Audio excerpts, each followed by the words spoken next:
¿Cómo sacaban los egipcios el cerebro por la nariz? Los antiguos egipcios ya creían que la muerte era el comienzo de la vida eterna, algo muy similar a creencias de actuales religiones monoteístas. Creían que la muerte era la separación entre el Ba, que significa alma, y el Ka, que significa la fuerza vital. Esta fuerza vital, para ellos, residía en el cuerpo físico. Por tanto, era muy importante después de la muerte conservar todo lo que se pudiera el cuerpo físico. De tal manera que en el más allá, o en el Duat, como ellos le llamaban, el Ba y el Ka podían unirse nuevamente. Y de ahí surge la momificación. Así que en este vídeo vamos a conocer cómo era el proceso de momificación egipcia. Pero antes de comenzar, mis agradecimientos a los patrocinadores del canal.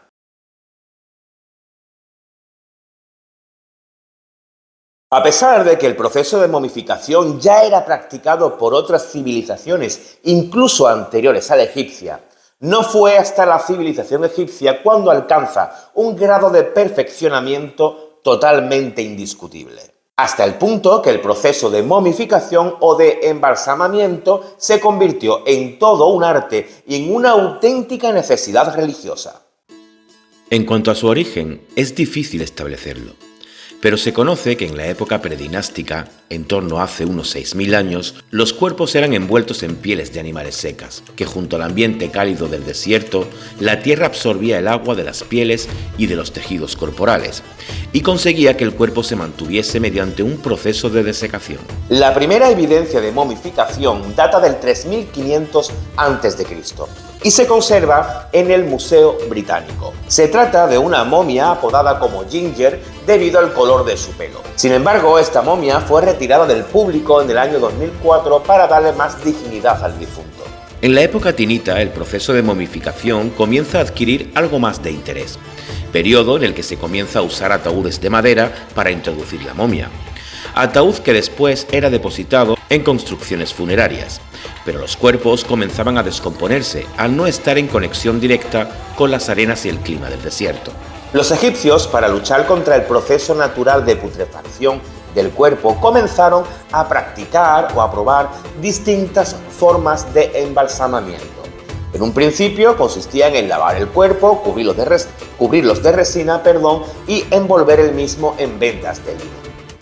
Poco a poco la técnica fue especializándose, hasta el punto que la momificación adquirió un papel importante en la leyenda mitológica del dios Osiris, el cual dice la leyenda que este fue resucitado por Anubis gracias al embalsamiento y a un ritual mágico. De esta forma Osiris se convirtió en el dios de los muertos de la mitología egipcia y en el patrón de los embalsamadores, auténticos especialistas en la técnica de la momificación. A pesar de la importancia del proceso de momificación dentro de la religiosidad egipcia, sí es cierto que esta práctica únicamente estaba reservada a la élite de la población. Sin embargo, no se generalizó hasta el Imperio Medio a partir del segundo milenio antes de Cristo. Y no fue hasta el Imperio Nuevo, en el primer milenio antes de Cristo, cuando la momificación alcanza su mayor nivel de experimentación, cuando los embalsamadores eran capaces de conservar las expresiones faciales, marcando un antes y un después en el proceso de momificación. Y por ello, las momias de este periodo, como las de Ramsés II o Seti I, son las más famosas, las mejor conservadas y las más decoradas. Momias que son consideradas auténticas obras de arte. El proceso de momificación duraba bastantes días. Daos cuenta que era un proceso muy detallado, muy meticuloso, muy ritualizado y donde no cabía el más mínimo error. Lo primero que se hacía con el cuerpo del fallecido era el proceso de purificación, el cual se practicaba en el denominado Wabet, cuya traducción significa lugar puro. Posteriormente, el cuerpo se trasladaba al Per Nefer, cuya traducción significa casa bonita, y era el lugar donde se llevaba a cabo el proceso de momificación que duraba 70 días. El primer paso de los embalsamadores era extraer las vísceras de dentro del cuerpo. ¿Cómo lo hacían? Una de las extracciones más conocidas era la del cerebro, la cual se hacía por los orificios de la nariz. Para ello se usaban unos ganchos de bronce. Posteriormente, el cráneo se rellenaba con resina, lo que produce que el encéfalo se redujera de tamaño considerablemente, expulsándose por sí mismo por los orificios nasales.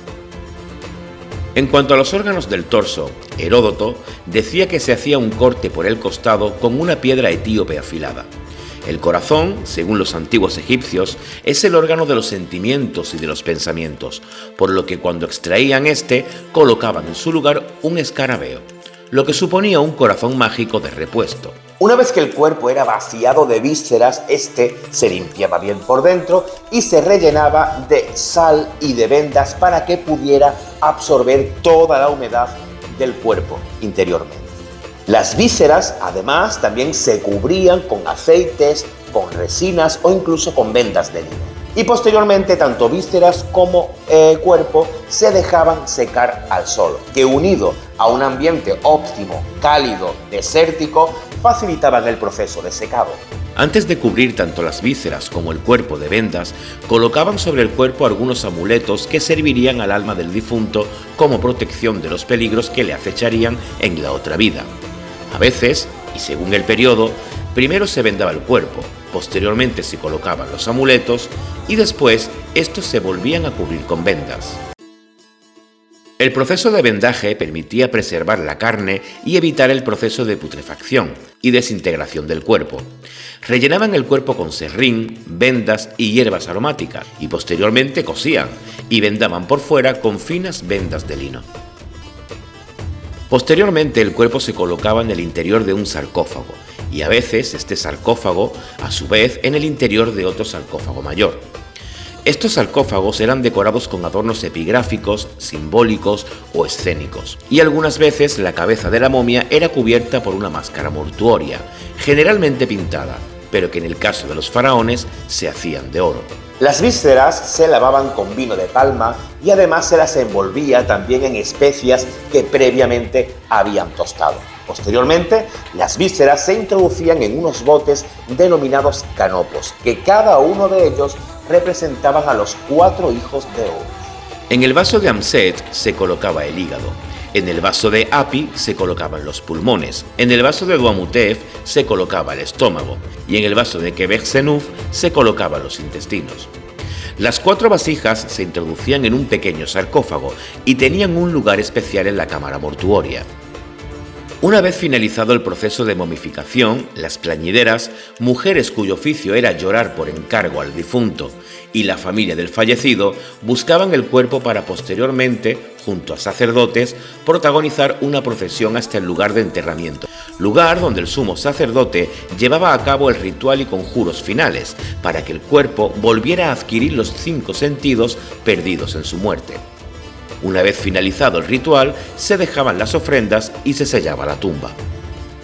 El proceso de momificación también se hizo con animales, bien porque se les consideraban reencarnaciones o moradas de algún dios, o bien por el amor hacia su mascota, como es el caso del perro de Batiú, que por orden del faraón llegó a tener incluso un ritual funerario digno de un dios. El proceso de momificación o embalsamamiento ha ido con el paso de los siglos especializándose y perfeccionándose, hasta el punto que incluso en el cristianismo de hoy en día son conocidos los llamados cuerpos incorruptos, los cuales han sufrido un proceso de embalsamamiento. Podemos destacar, por ejemplo, el de Sor María Jesús de León o el de San Juan de Vianney.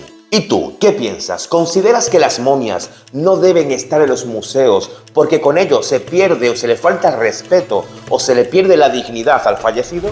Déjamelo en los comentarios. Y si te ha gustado el vídeo, regálame un like, suscríbete al canal y dale a la campanita para que YouTube te avise cada vez que subo un nuevo vídeo. Y si quieres convertirte en patrocinador o patrocinadora del canal, en la caja de descripción te digo cómo puedes hacerlo. Nos vemos en el próximo vídeo. ¡Chao!